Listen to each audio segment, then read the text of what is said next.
The mahogany conference table felt cold beneath my palms as I gripped its edge, trying to steady myself against the words that had just shattered my world. My sister Claire sat across from me. Her perfectly manicured fingers drummed against her designer purse while my brother Marcus leaned back in his chair with the satisfied expression of someone who'd just won a game I didn't know we were playing. "You were adopted, so you get nothing," Claire repeated, her voice carrying the casual cruelty of someone discussing the weather. "It's really quite simple, Thomas. Blood is blood, and you're not blood." The lawyer, Mr. Pemberton, cleared his throat uncomfortably and adjusted his wire-rimmed glasses.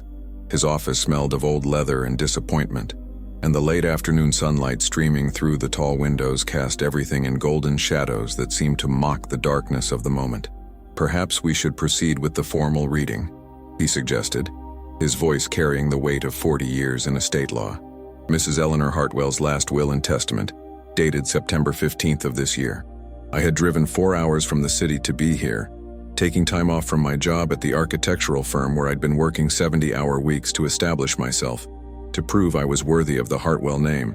Mom had been sick for 8 months, and I'd visited every weekend, bringing her favorite tea from the shop downtown and sitting by her bedside reading her passages from the novels she could no longer hold herself. The last time I saw her, she'd gripped my hand with surprising strength and whispered, "You're my greatest gift, Thomas. Never let anyone tell you different." I thought I understood what she meant then, but sitting in that conference room with my siblings' cold stares burning into me, I began to realize how little I actually knew about my own life. Mr. Pemberton opened the leather-bound document with the reverence of someone handling sacred text. "To my daughter, Claire Elizabeth Hartwell, I leave the family home at 1247 Magnolia Drive, along with all furnishings and personal effects contained therein." Claire's smile was sharp as a blade. She'd always been the golden child, the one who'd married well and lived the life Mom had dreamed of. Charity galas and country club memberships and children who attended the right schools. I thought about all the times I'd felt like an outsider at family gatherings, attributed it to my career choice, my unmarried status, my preference for books over small talk. "To my son, Marcus William Hartwell, I leave my investment portfolio and all financial assets, including stocks, bonds, and retirement accounts." Marcus nodded as if this were his due, as if he'd been expecting nothing less. He'd gone into finance straight out of college, had built a successful practice managing other people's money while living off the family name and connections. I thought about the conversations we'd had about the family business, about the architectural firm that had been in the Hartwell name for 3 generations, about the future I'd imagined for myself within that legacy. The silence in the room was deafening. I could hear my own heartbeat, could feel the blood rushing in my ears as the reality of my situation became clear. There would be no mention of my name, no acknowledgement of 32 years as Eleanor Hartwell's son, no recognition of the love I'd thought we shared. "Is that it?" I asked, my voice barely above a whisper. Mr. Pemberton looked up from the document, his expression unreadable. "Actually, there's one more item. Mrs. Hartwell left specific instructions regarding a sealed letter to be read aloud in the presence of all beneficiaries." He reached into his briefcase and withdrew a cream-colored envelope, my mother's elegant handwriting visible across the front, to be read at the will reading in Thomas's presence. Claire and Marcus exchanged glances, and I saw something flicker across their faces. Uncertainty, maybe, or fear. For the first time since I'd entered the room, they didn't look entirely confident about what was coming next. "Would you like me to read it aloud?" Mr. Pemberton asked, though his tone suggested he hoped the answer would be no. "Yes," I said, surprising myself with the firmness in my voice. "Please read it." He opened the envelope carefully, unfolding pages of Mom's distinctive stationery. When he began to read, his voice was steady, but I could see his hands trembling slightly. "My dearest family," he began, "if you are hearing this letter, then I am gone, and you are gathered together for the last time as the Hartwell family, as it has existed for the past 32 years. I have some things to say that I could never say while I was alive. Truths that I was too cowardly to speak. Secrets that I carried because I thought I was protecting the people I loved." The room had gone completely silent. Outside, I could hear the distant sound of traffic, the normal world continuing its normal business while mine fell apart in a lawyer's office that suddenly felt too small to contain what was about to be revealed. "Thomas," Mr. Pemberton continued, reading Mom's words, "you are indeed adopted as your siblings have so cruelly informed you. But what they don't know What no one knows except me and one other person is that you are not some stranger's child that I took in out of charity. You are my grandson." The words hit the room like a physical force. Claire's face went white, and Marcus sat forward in his chair as if he'd been struck. I felt the world tilt sideways, felt everything I thought I knew about my identity shift and rearrange itself. "Your father, my son, was James Hartwell, my firstborn child who died in Vietnam before any of you were born. He was 22 years old, brave and beautiful, and everything I had hoped he would become. Before he shipped out, he fell in love with a girl named Sarah, and when he died, she was carrying his child. She was carrying you, Thomas." My hands were shaking now, and I gripped the edge of the table harder, trying to anchor myself to something solid as my entire understanding of my place in the world crumbled and reformed. Sarah was young and scared and alone. Her family had disowned her for getting pregnant out of wedlock, and she had nowhere to turn. When she came to me, 8 months pregnant and desperate, I saw James in her eyes, saw my son's future growing inside her. I couldn't let my grandchild disappear into the foster system, couldn't let the last piece of James be lost forever. Claire made a sound like a wounded animal, and when I looked at her, I saw tears streaming down her face. Marcus had gone completely still, his face a mask of shock and something that might have been shame. So I made a choice. "Mr. B." Pemberton continued, his voice growing stronger as if Mom's conviction was flowing through him. "I told people that I was adopting a child in need. Let them think it was charity, an act of Christian kindness. I never told them that you were blood, that you were as much a Hartwell as any child born to the name. I thought I was protecting you from the stigma of illegitimacy, protecting the family from scandal. I see now that I was protecting myself from having to explain why I had failed my son so completely, that he died an ocean away from home." The letter went on, page after page of confessions and explanations and apologies that felt like rain on drought-stricken ground. She wrote about watching me grow up, about seeing James in my face and my gestures and my stubborn determination to prove myself worthy of a love that had always been mine by right. She wrote about the guilt she'd carried for 32 years, about the secret that had eaten away at her like cancer. "Claire and Marcus," the letter continued, "you have always known that you were loved, have never had to question your place in this family or your right to the Hartwell name. Thomas has spent his entire life trying to earn what was his from the moment he was born. He is not your adopted brother. He is your nephew, the son of the brother you never knew you had, the heir to a legacy that predates your own existence." I thought about all the times I'd felt like an outsider, all the moments when I'd sensed some unspoken tension in family conversations, all the occasions when Claire and Marcus had shared looks that seemed to exclude me. They hadn't known the truth, but they'd felt it somehow, had sensed that my relationship to the family was different from theirs. "Thomas," Mr. Pemberton read, and his voice was gentle now, almost tender. "You asked me once why I never remarried after your grandfather died, why I never tried to have more children. The truth is that I did have more children. I had you, the child of my child, the continuation of a love that death couldn't destroy. You were never adopted in my heart, never anything less than my own blood, my own future." The final pages of the letter contained instructions that Mr. Pemberton had apparently been waiting to reveal. There was a trust fund that had been set up in my name 32 years ago, funded by my biological father's life insurance and military benefits, growing with compound interest for 3 decades. There was a safe deposit box containing letters from James to Sarah, photographs of my father I'd never seen, and documents that proved my lineage beyond any doubt. Most importantly, there was a codicil to the will that Mr. Pemberton now read with something approaching satisfaction. The Hartwell architectural firm, founded by my father in 1943 and built by 3 generations of Hartwell men, is to be transferred in its entirety to Thomas James Hartwell, my grandson, and the rightful heir to the family business. Claire was sobbing now, her careful composure completely shattered. Marcus stared at the table as if it might provide answers to questions he didn't know how to ask. The golden afternoon light had faded while Mr. Pemberton read, and the office was growing dark, shadows creeping in from the corners like secrets finally coming to light. "There's one more thing," Mr. Pemberton said softly. He reached into his briefcase and withdrew a small velvet box. "Mrs. Hartwell asked me to give this to Thomas personally. Inside the box was a ring, a simple gold band with an inscription I had to squint to read. James Hartwell, 1947-1969, beloved son. It was my father's ring, the father I'd never known I had, the father whose death had shaped my entire existence without my knowledge.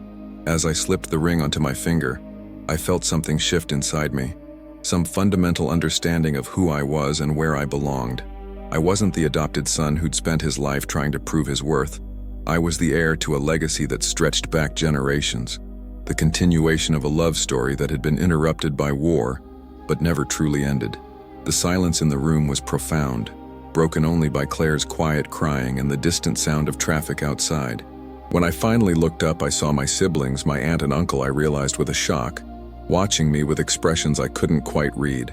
"I'm sorry," Claire whispered, and her voice was broken, raw with grief and shame. "Thomas, I'm so sorry. We didn't know." But I wasn't angry anymore. The rage that had been building since they'd first spoken those cruel words had transformed into something else. Not forgiveness exactly, but understanding. They had been protecting what they thought was theirs, just as Mom had been protecting what she thought was hers. We had all been living with incomplete truths, partial stories, love that had been complicated by secrets and fear. "She should have told us," Marcus said, his voice hollow. "She should have told all of us the truth." "Maybe," I said, and my voice sounded different now, stronger somehow. "But she told us when it mattered most." The weeks that followed felt like living in someone else's life. I took a leave of absence from my job in the city and moved into Mom's house, my house now, to sort through 32 years of carefully maintained secrets. Every room held new discoveries. Every drawer revealed another piece of the puzzle that was my true identity. In the attic, I found boxes labeled James in Mom's careful handwriting, filled with report cards and baseball trophies and photographs of a young man who looked startlingly like me. There were letters he'd written from basic training, full of hopes and dreams and promises to come home and marry his Sarah. There were newspaper clippings about his death, a folded flag, and a purple heart that had never been displayed. The most devastating discovery was a journal Mom had kept during the months after James died. Page after page of grief so raw it was painful to read. She wrote about the phone call that changed everything, about the military chaplain who came to her door, about the weeks of numbness that followed. And then, near the end of the journal, there was an entry dated 8 months later. "Sarah came today. She's carrying James's baby. I can see him in her eyes, in the way she holds herself. I know what I have to do." I called Sarah's number. Mom had kept it all these years, written in the back of her address book in fading ink. The phone rang 4 times before a woman's voice answered, cautious and uncertain. "Hello? Is this Sarah Mitchell?" I asked, using her maiden name from the documents I'd found. There was a long pause. "Who's asking?" "My name is Thomas Hartwell. I think you're my mother." The silence that followed was so complete I thought she'd hung up. Then I heard a sound like a sob, or maybe a laugh, or maybe both. "Oh my God," she whispered. "Oh my God, Thomas.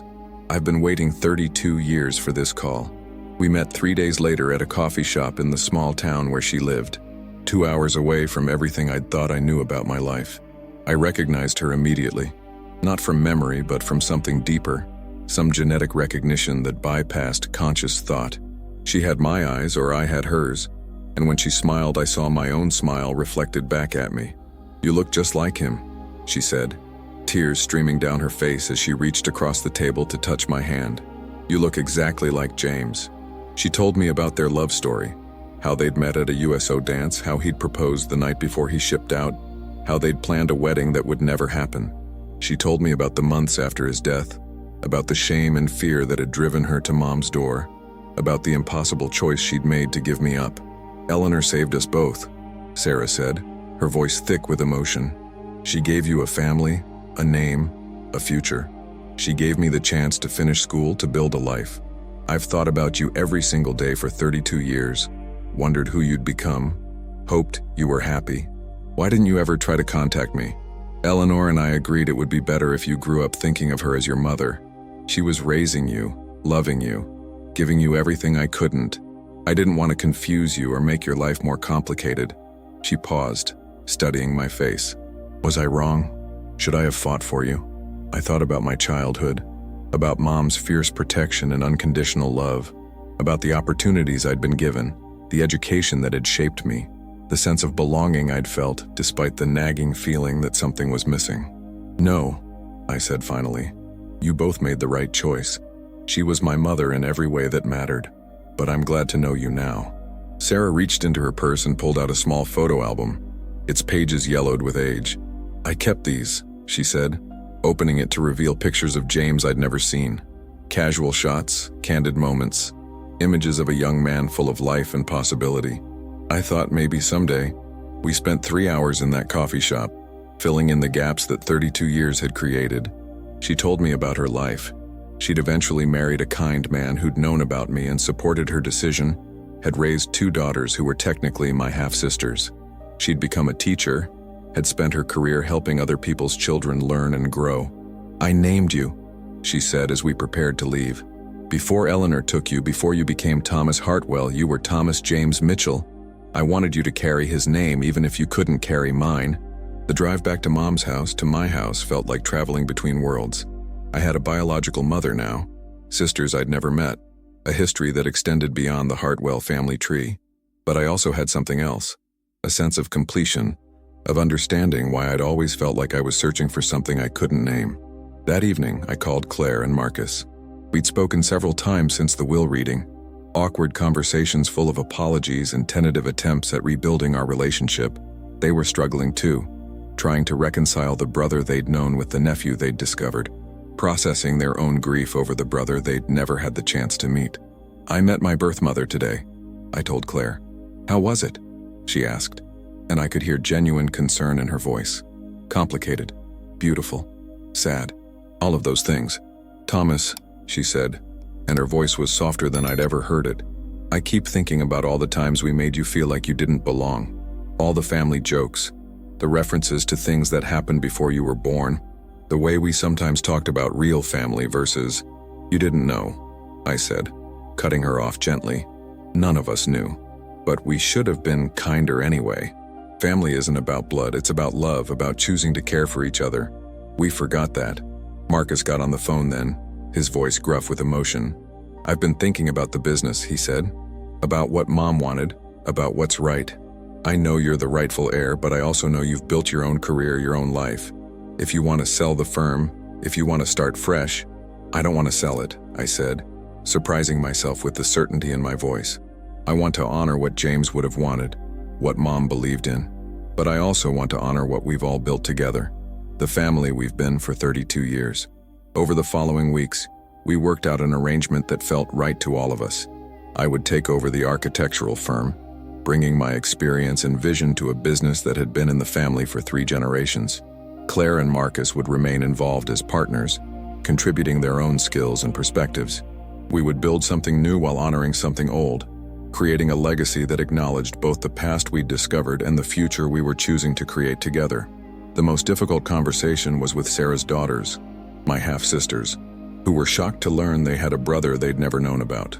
But they welcomed me with a warmth that reminded me of Sarah herself. And slowly, carefully, we began to build relationships that had been impossible for 32 years. I kept Mom's house, but I also started visiting Sarah regularly, learning about the father I'd never known through the woman who'd loved him. She gave me his letters, his photographs, stories about his dreams and ambitions, and the future he'd planned before the war took it away. Through her, I began to understand not just where I came from, but who I was meant to become. The ring, James's ring, became a constant reminder of the legacy I carried. Not just the architectural firm or the Hartwell name, but something deeper. The responsibility to honor love that had been interrupted but never destroyed, to build bridges between past and future, to create something beautiful from the fragments of broken dreams. One evening, as I sat in Mom's garden watching the sunset, I thought about the letter she'd left, about the courage it must have taken to finally tell the truth. She'd carried that secret for 32 years, had let me grow up thinking I was something I wasn't, had died without ever seeing me learn who I really was. But maybe that had been her final gift. Not just the truth, but the timing of it. She'd let me become Thomas Hartwell completely, had given me the security and confidence that came from unconditional love. Only when I was strong enough, only when I was ready, had she revealed the deeper truth, that I had always belonged, had always been exactly where I was supposed to be. The stars came out one by one, and I sat there in the gathering darkness, thinking about James and Sarah, about Mom and the choice she'd made, about the family I'd lost and found and lost and found again. Tomorrow I would go to the office and begin the work of rebuilding the firm, of creating something that honored both the Hartwell legacy and the Mitchell dreams that had been cut short by war. But tonight, I was simply Thomas, grandson and son, nephew and brother, heir to a love story that had taken 32 years to complete its telling. I was home, finally and completely, in a way I'd been searching for my entire life without knowing what I was looking for. The ring caught the moonlight as I turned it on my finger, and I could almost hear Mom's voice on the wind. "You're my greatest gift, Thomas. You always were." 6 months later, I stood in the conference room of Hartwell & Associates, now Hartwell Mitchell & Associates, presenting our latest project to the City Planning Committee. The renovation of the old Carnegie Library had been my idea, a way to honor the past while creating something vital for the future. As I spoke about preserving architectural heritage while adapting to modern needs, I caught sight of Sarah in the back of the room, her face glowing with pride. She'd become a regular presence in my life, not trying to replace Mom, but filling a space I hadn't known was empty. We had dinner every Sunday, and she'd started sharing stories about James that brought him to life in ways the photographs never could. Through her, I'd learned that my love of design came from him. He'd dreamed of becoming an architect before the war changed everything. The proposed design maintains the building's historic character while creating flexible spaces for community programming, I explained to the committee, clicking through renderings that showed how the old reading rooms could become maker spaces, how the card catalog area could house a digital media center. We're not just preserving a building, we're preserving the idea that public spaces should serve and inspire the community. After the presentation, as the committee members filed out with promises to review our proposal, Claire approached me with a smile that had become genuine over the past months. Our relationship had been slowly healing, built on a foundation of shared grief for the mother we'd both lost and the brother she'd never known. "That was beautiful," she said. "James would have been proud." It still felt strange to hear her talk about James, to see how she'd embraced the uncle she'd discovered too late. She'd started visiting his grave, bringing flowers and sitting with him while she told him about the nephew he'd never met. Marcus had joined her sometimes, and they'd begun to understand that their family had always been larger than they'd known. "There's something I want to show you," I said, leading her to my office. On the wall behind my desk hung a framed architectural drawing, the original plans for the Hartwell family home, drawn by my great-grandfather in 1943. Next to it was a newer drawing, one I'd found among James's possessions, his design for a house he'd planned to build for Sarah after the war. "I never noticed how similar they are," Claire said, studying the two drawings. "The same attention to natural light, the same sense of proportion. Talent runs in families," I said, "even when we don't know it's there." The office had become a gallery of sorts, filled with photographs and documents that told the story of our complicated family history. There were pictures of James in his uniform, images of Mom as a young woman holding me as a baby, recent photos of Sarah and her daughters, my sisters, at family gatherings that were still new and sometimes awkward, but growing more natural with time. The business was thriving in ways that surprised everyone. The combination of my modern training and the firm's established reputation had attracted new clients while retaining the old ones. More importantly, we'd found a way to honor both the Hartwell tradition of solid, dependable work and the Mitchell legacy of innovation and vision. Marcus had surprised me most of all. He'd thrown himself into learning about the architectural side of the business, had discovered a talent for project management that complemented my design skills perfectly. He'd also taken on the task of researching James's military service, working with veterans organizations to ensure his sacrifice was properly recognized. "I got the call today," he said, appearing in my office doorway with a grin that transformed his usually serious face. "The Memorial Committee approved the addition. James's name will be on the Vietnam Veterans Memorial by Veterans Day." It had been Marcus's idea to petition for James's inclusion on the local memorial. His name had been omitted originally because he'd been listed as having no local family. Mom had been too grief-stricken to advocate for him at the time. But now, 33 years later, he would finally be recognized alongside the other local men who died in service to their country. "Sarah will be so happy," I said, thinking about how she'd cried when Marcus first told her about his plan. She'd carried the guilt of James's forgotten sacrifice for decades, had felt responsible for his absence from the community's memory. That evening, I drove to the cemetery where Mom was buried. Her grave was next to the plot she'd reserved for James, though his body had never come home.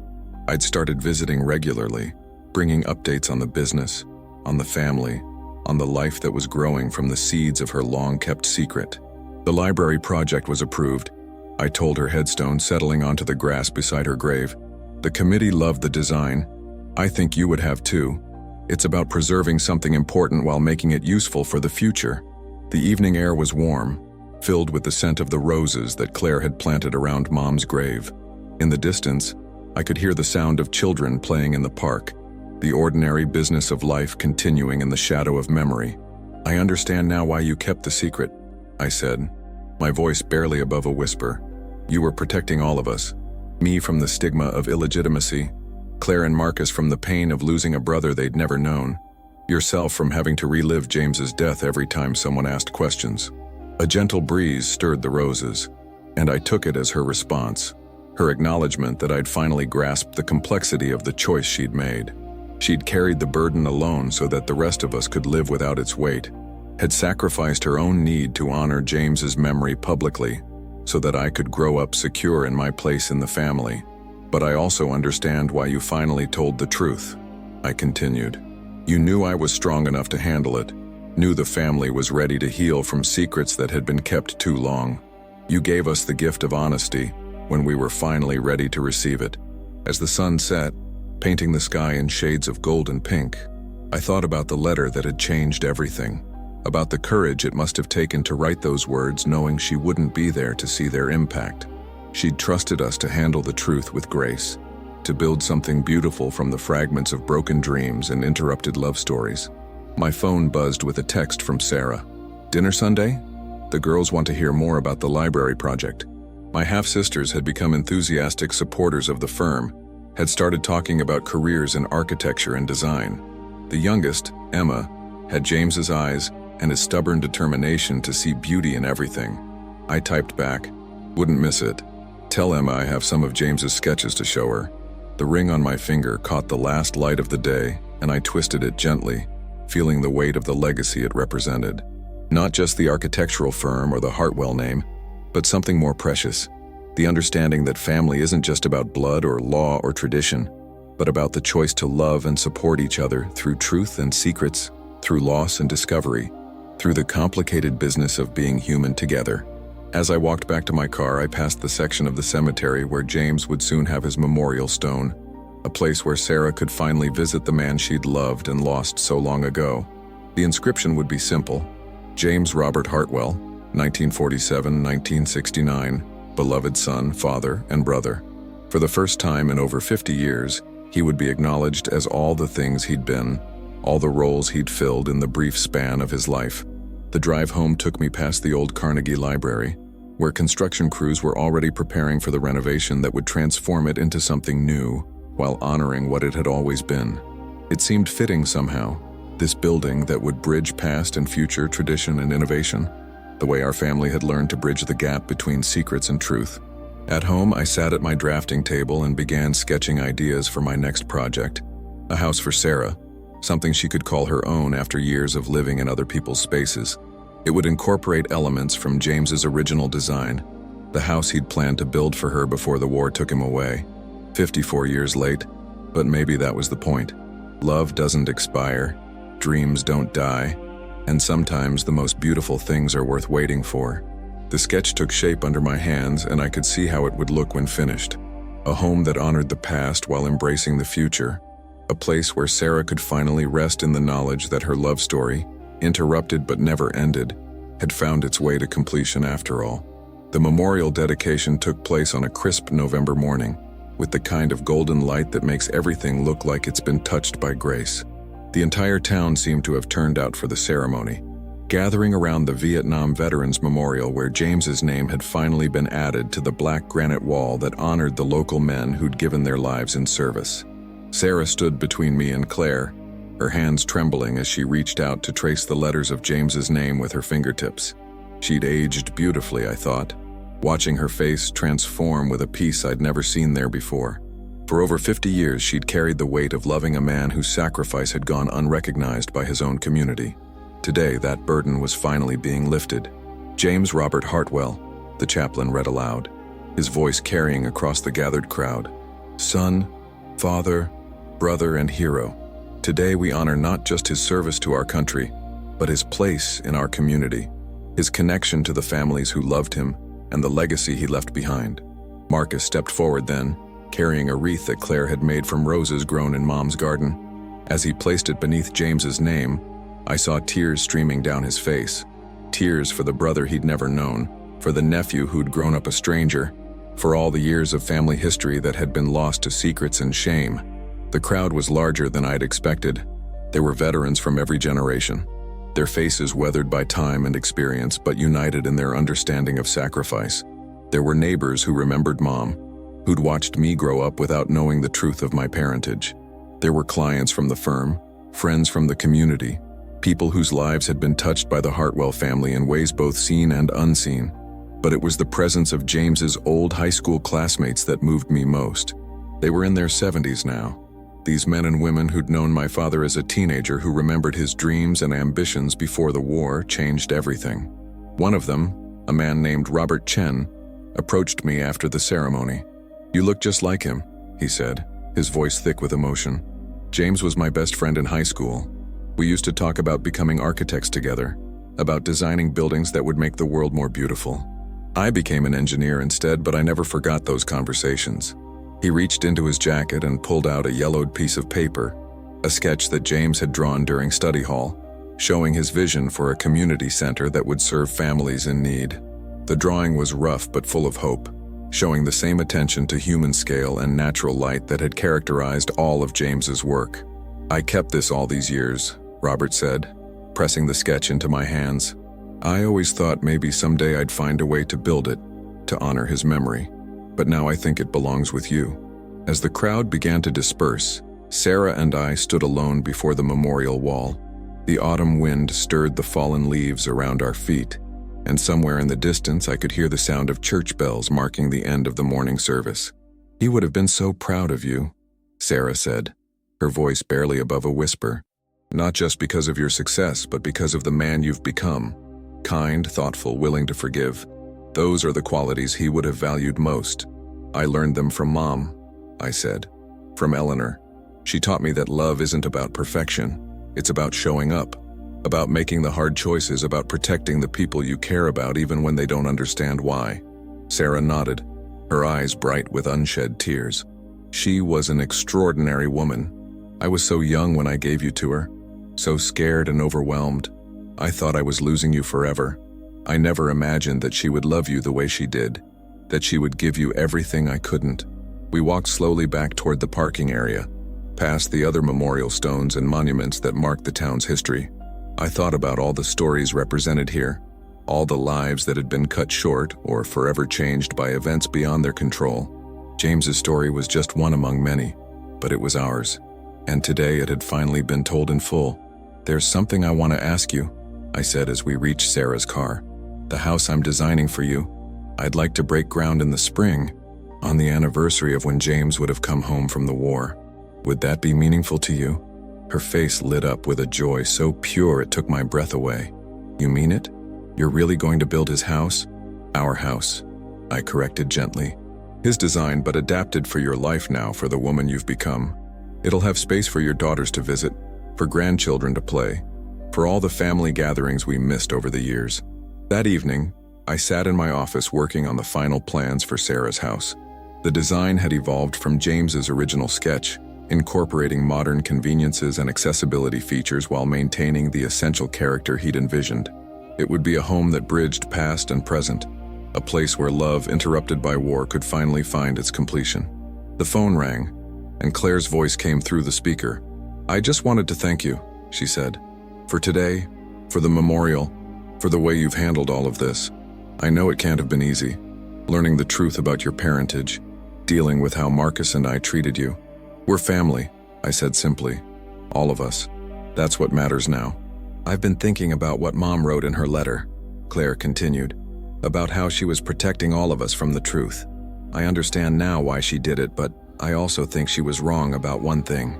She thought the truth would hurt us, but it's actually brought us closer together. She was right. The revelation of my true parentage had shattered the family we thought we were, but it had also created space for us to become the family we were meant to be.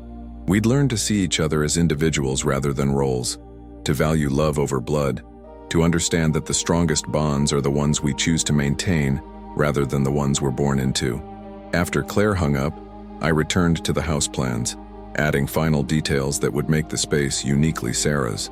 A reading nook by the front window where she could watch the sunrise, a garden room where she could tend the plants that had always brought her peace, a study where she could display the photographs and letters that told the story of her interrupted love affair with my father. The ring on my finger caught the lamplight as I worked, and I thought about the man who'd worn it before me. James had been younger than I was now when he died, had barely begun to live the life he'd dreamed of. But his legacy lived on, in the son he'd never met, in the love story that had taken 54 years to find its resolution, in the family that had been broken and rebuilt stronger than before. Outside my window, the town slept peacefully under a canopy of stars. Tomorrow I would begin the process of turning James's dream into reality, of building the house where Sarah could finally rest, in the knowledge that her love had been honored, her sacrifice acknowledged, her place in our family story secured. But tonight, I was simply grateful for the mother who'd raised me with such fierce love, for the father whose dreams lived on in my hands, for the family that had learned to embrace truth even when it was painful, for the second chances that life sometimes offers to those brave enough to accept them. The memorial stone would weather many seasons, would stand as a testament to James's service and sacrifice long after all of us were gone. But the real memorial was this: a family reunited, a love story completed, a legacy that had survived war and secrets and the passage of time to emerge stronger and more beautiful than anyone could have imagined. As I turned off the lights and headed home, I whispered a promise to the night air, to James's memory, to the future we were all building together. Your house will be beautiful. Your love will live on. Your family will never forget.